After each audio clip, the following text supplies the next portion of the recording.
A day rarely goes by without somebody on the news describing it as a big day for Brexit or as a crunch day for proceedings, but yesterday truly was one of those days. Earlier this week, the UK and EU announced that they'd reached a new Brexit deal. The new deal had been approved by UK and EU negotiators, so the next step was for it to get the sign-off from the Parliament. Johnson seemed confident that he could get his deal through Parliament, but as the week progressed, things have begun to look more and more shaky. With the DUP ruling out support and all parties telling MPs to reject the deal, it didn't look like Johnson would get his way.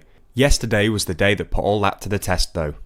Before we get to the proceedings in Parliament, let me encourage you to subscribe to the channel if you like our videos and want more updates on the Brexit process. So, proceedings began at 9:30 AM on Saturday, the first time that Parliament has sat on a Saturday since the Falklands War 37 years ago. Speaker of the House John Bercow welcomed MPs to the session and announced the amendments he'd selected for debate. Very few brief introductory remarks. First, I want to thank all of the staff of the House who have worked so hard to facilitate the sitting today. Secondly, I would remind honourable members about the need to be mindful of the impact of what they say, not only upon other honourable and right honourable members, but upon others who follow our proceedings. Thirdly, I can inform the House that I have selected Amendment A in the name of Sir Oliver Letwin and others to Motion 1, and the manuscript amendment in the name of Peter Kyle and others to Motion 2. Remember the Letwin amendment. That's important and we'll explain it fully later on. The session then got underway, with Johnson making a statement about the deal, attempting to persuade MPs to back his proposal. Order. Statement. The Prime Minister. Yeah. So, Mr. Speaker, the House has gone to a great deal of trouble to assemble here on a Saturday for the first time in a generation. And I do hope that in assembling for the purposes of a meaningful vote, that we will indeed be allowed to have a meaningful vote. The House will need no reminding that this is the second deal and the fourth vote 3.5 years after the nation voted for Brexit. But I hope, Mr. Speaker, that this is the moment when we can finally achieve that resolution. Many times in the last 30 years, I've heard our European friends remark that this country is half-hearted in its EU membership. And it is true.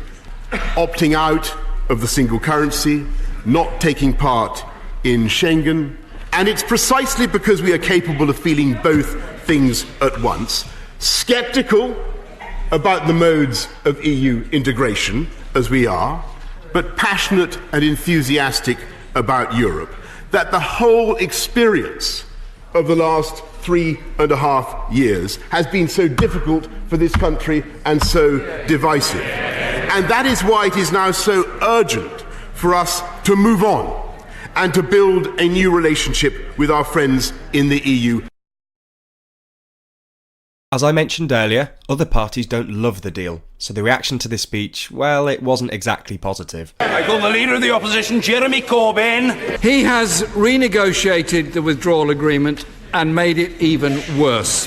He's renegotiated the political declaration and made that even worse. We're having a debate today on a text for which there is no economic impact assessment and no accompanying legal advice. This government has sought to avoid scrutiny throughout the process and yesterday evening made empty promises on workers' rights and the environment.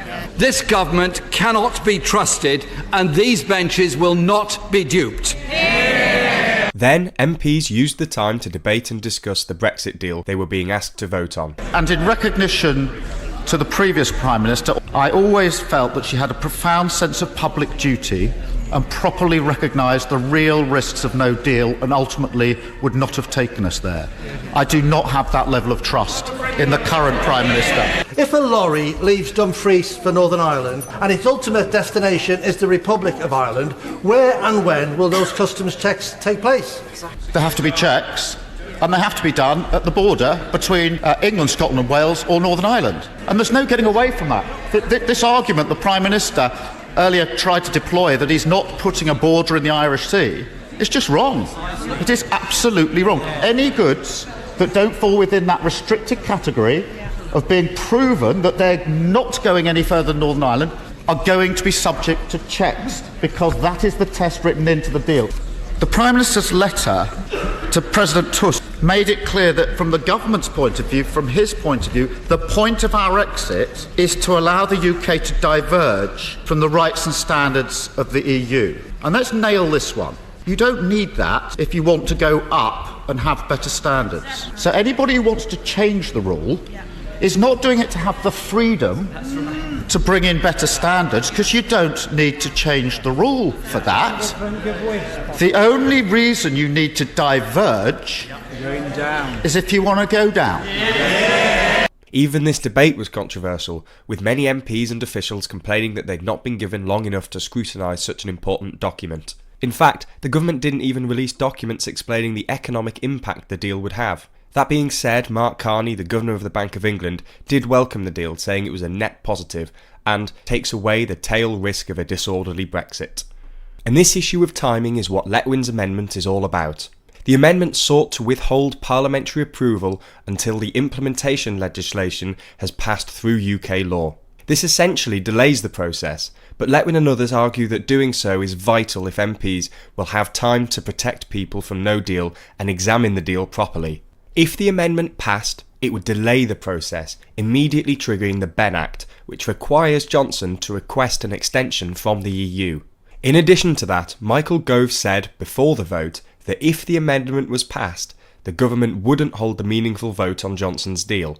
That's because the Letwin amendment says MPs are delaying their final approval, so the vote wouldn't actually be them approving the deal, essentially rendering it meaningless. Anyway, here's how the vote played out.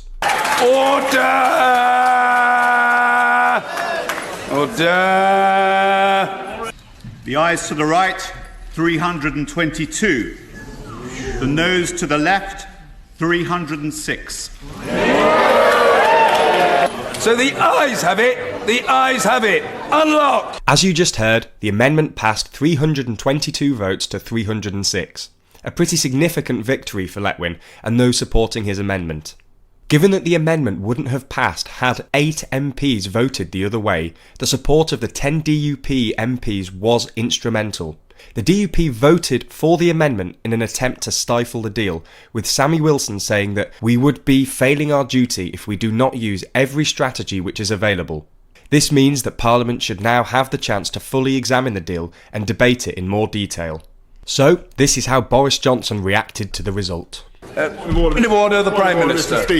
Debate, an exceptional moment for our country. Alas, the opportunity to have a meaningful vote has effectively been passed up because the meaningful vote has been voided of meaning. But I wish the House to know that I'm not daunted or dismayed by this particular result.